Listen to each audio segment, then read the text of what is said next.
ప్రేక్షకులందరికీ నమస్కారం. ప్రస్తుతం మన స్టూడియోలో ప్రముఖ తంత్ర జ్యోతిష్యులు, జ్యోతిషరత్న, జ్యోతిష సామ్రాట్ చింతా రుక్మాన్ గదరావు గారు మనతో ఉన్నారు. గురువుగారితో మాట్లాడేద్దాం. నమస్కారం గురుగారు.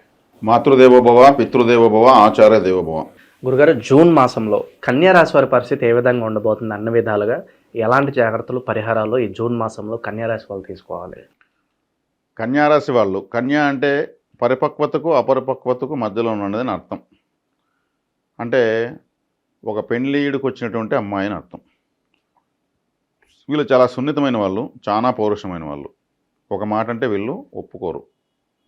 నేను ఏ తప్పు చేయలేదు, నాదే తప్పు లేదు, నన్ను ఏంటికి అంటారు అని చాలా మొండిగా వెంటనే ఎక్కువ ఏడ్చేస్తారు. కాబట్టి వీళ్ళని పొగిడితే ఎక్కువ సంబరపడిపోతారు. ఇటువంటి రాశిది దుస్వభావ రాశి. స్థిరత్వం చాలా తక్కువ. వీళ్ళకు ఉత్తరా నక్షత్రంతో వీళ్ళ యొక్క రాశి స్టార్ట్ అవుతుంది. ఉత్తరా నక్షత్రానికి అధిపతి రవి. చాలా అహంగా ఉంటారు. తనకు గుర్తింపు కావాలని ఎక్కువగా కోరుకుంటారు. కాబట్టి ఈ రాశి వాళ్ళ యొక్క స్వభావాలు ఇవి. కాబట్టి వీళ్ళు ఒక్కోసారి మనం ఒకటి చెప్తే వాళ్ళు ఒకటి చేస్తారు. అంటే వాళ్ళు సందర్భం తగినట్టుగా ఒక్కోసారి చేయరు.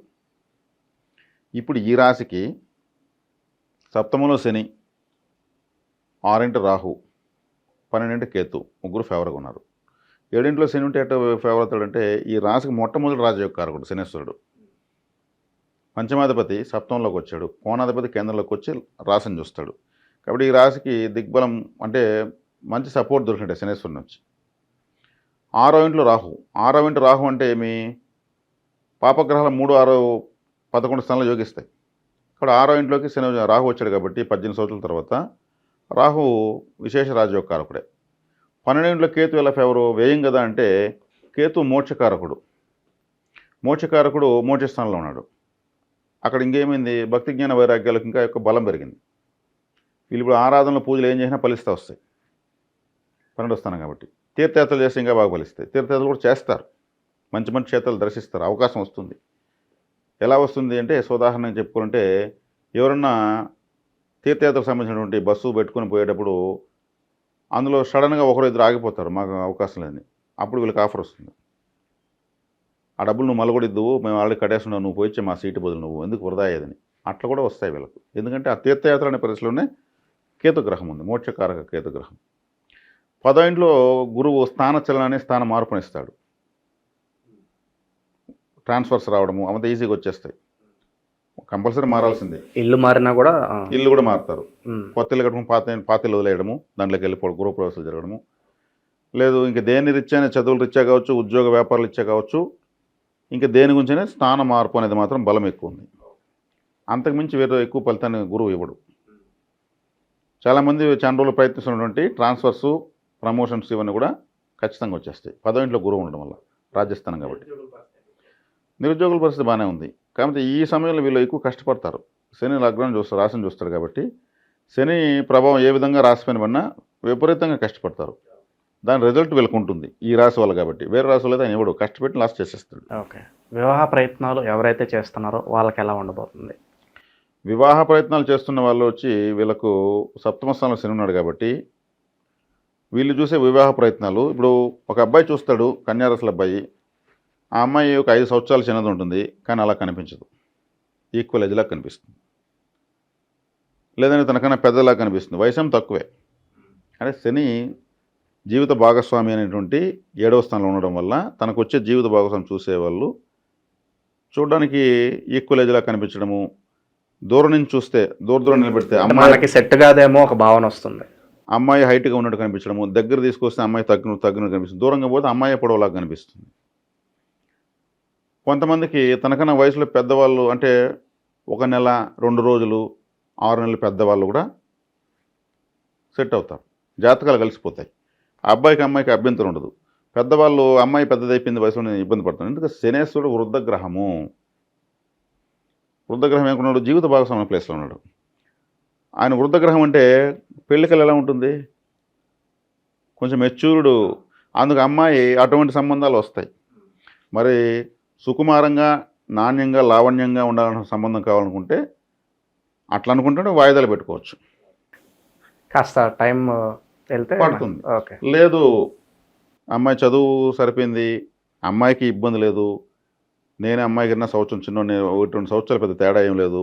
కొంతమంది సెలబ్రిటీస్ని చూపిస్తారు, 4 సంవత్సరాలు చిన్నోడు పలానాయన ఏమవుతుంది అని సెలబ్రేషన్ చూపిస్తారు. అట్లా అడ్జస్ట్ చేసుకుంటే చేసుకోవచ్చు, బాగానే ఉంటుంది.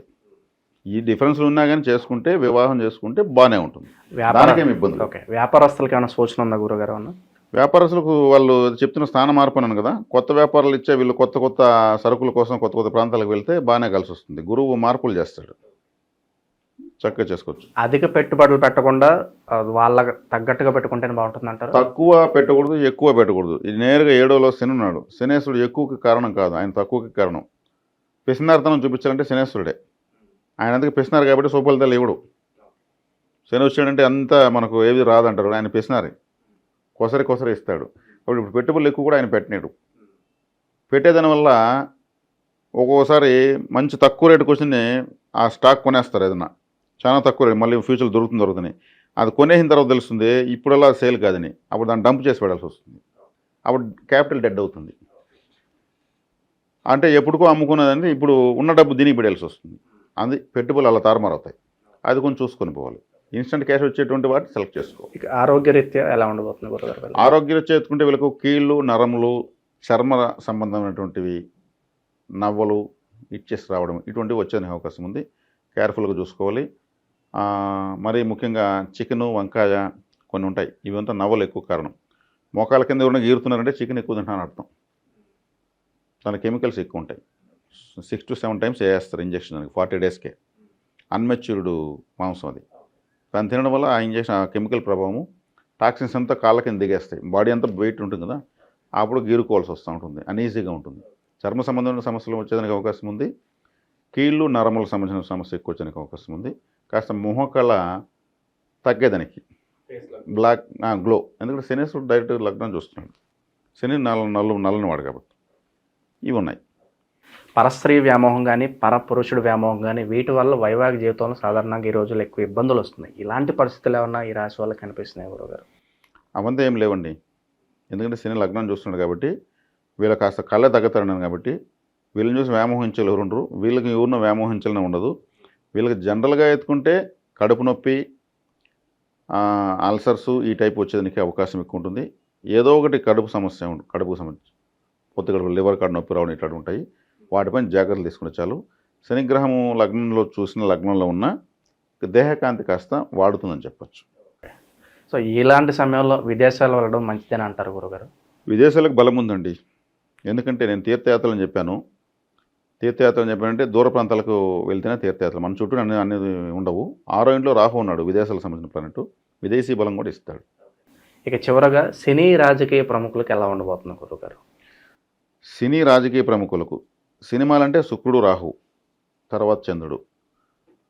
వీళ్ళకు ద్వితీయాధిపతి శుక్రుడు రాశిలోనే నీచపడతాడు. అదేవిధంగా సప్తమాధిపతి గురువు, ఆయన వచ్చేకాడికి పంచమంలో నీచపడతాడు. ఈ రాశి వాళ్ళకు, కన్యా రాశి, కన్యా లగ్నం వాళ్ళకు ఒక విధంగా గురు, శుక్రుడు న్యూట్రల్ ప్లానెట్స్ అని చెప్పచ్చు. రాహువు, శని, బుధుడు వీళ్ళు ముగ్గురు ఫేవరబుల్ ప్లానెట్స్. రాహు 6వ ఇంట్లో ఉన్నాడు. సినీ ఇండస్ట్రీలో ఉన్న వాళ్ళకు ఏదైనా మంచి హిట్స్ రావడము, ఒక్కొక్కరికి ఈ రాశిలో ఉన్న వాళ్ళకు సినిమా ఎక్కువ రోజులు ఆడకపోయినా కానీ తక్కువ రోజులు ఎక్కువ కలెక్షన్ వచ్చేస్తుంది. ఇక్కడ కలెక్షన్తోనే హిట్ నిర్ణయిస్తున్న రోజులు ఇవి. ఎక్కువ రోజులు ఆడి తక్కువ కలెక్షన్ వస్తే ప్రయోజనం ఉంది, టైం వేస్ట్ అవుతుంది. కాబట్టి ఎట్లో ఒకట బెనిఫిట్ అయితే వచ్చేస్తుంది. ఇప్పుడు ఎన్ని రోజులు ఆడిందని కాదు, ఎంత కలెక్షన్ వచ్చిందని ఇంపార్టెంట్. కాబట్టి ఆ బెనిఫిట్స్ అయితే వచ్చేస్తాయి. రాహు 6వ ఇంట్లో కాబట్టి సినిమాలకు రాహువే కారకుడు కాబట్టి బెనిఫిట్ ఇచ్చేస్తాడు. కొన్ని స్లోగా వారం తర్వాత పుంజుకునేస్తాయి. నెగిటివ్ టాక్తో స్టార్ట్ అయ్యి పాజిటివ్ టాక్లోకి వస్తాయి. అటువంటివన్నీ కూడా ఈ కన్యా రాశి వల్ల, కన్యా లగ్నంలో ఖచ్చితంగా జరుగుతుంది. ప్రజెంట్ ఉన్న గ్రహస్థితి బట్టి గురుగారు ఎలాంటి పరిహారాలు బాగా అవసరం అంటారు వీళ్ళకి? కాలభైరవారాధన, అదేవిధంగా ఎక్కువగా శనేశ్వరుడు లగ్నాన్ని చూస్తున్నాడు కాబట్టి, రాశిని చూస్తున్నాడు కాబట్టి, శనేశ్వరుడు అంటేనే ఇంతకుముందు ఒక వీడియోలో మనం చెప్పుకున్నట్టు చెప్పులు, శుభ్రం చేసిన పరికరాలు, చీపుర్లు, ఫ్లోర్ క్లీనర్సు, టాయిలెట్ క్లీనర్సు, ఈ యాసిడ్సు, ఫినాయిల్స్ ఇటువంటివి ఎక్కువగా డొనేట్ చేయొచ్చు. ఖచ్చితంగా రిజల్ట్ వస్తుందండి. ఇది పోయి లైవ్లో అవి యూస్ అవుతాయి. హాస్పిటల్లోనో, ఆలయంలోనో, ఓ స్కూల్లోనో ఎక్కడో చోట ఇస్తే యూస్ అవుతాయి. యూస్ అయిన దాని ఫలితం ఖచ్చితంగా వీళ్ళకి రాకుండా జమ అవుతుంది. నేను అవి ఇచ్చాను, నాకు ఈడ పని అయింది, ఇన్ని రోజులు కాని పని ఇప్పుడు అయింది. మనం ఆ కారకత్వాన్ని వెతుక్కుని వెళ్ళాలి. అప్పుడు మనల్ని ఎత్తుకుంటే మనకు కావాల్సిన పని అవుతుంది. ఓకే. వీధి కుక్కలకు ఫుడ్ పెట్టచ్చు. కుక్క చూపించే విశ్వాసం ప్రపంచంలో ఎవరు దేవుడు కూడా చూపించడు. అది ఒక్కటే దానికి పోటీ కాంపిటీషన్ లేనటువంటి జీవది. దానికి సర్వీస్ ఫుడ్ ఇవ్వచ్చు. దానివల్ల శనిగ్రహం యాక్టివేట్ అయిపోతుంది.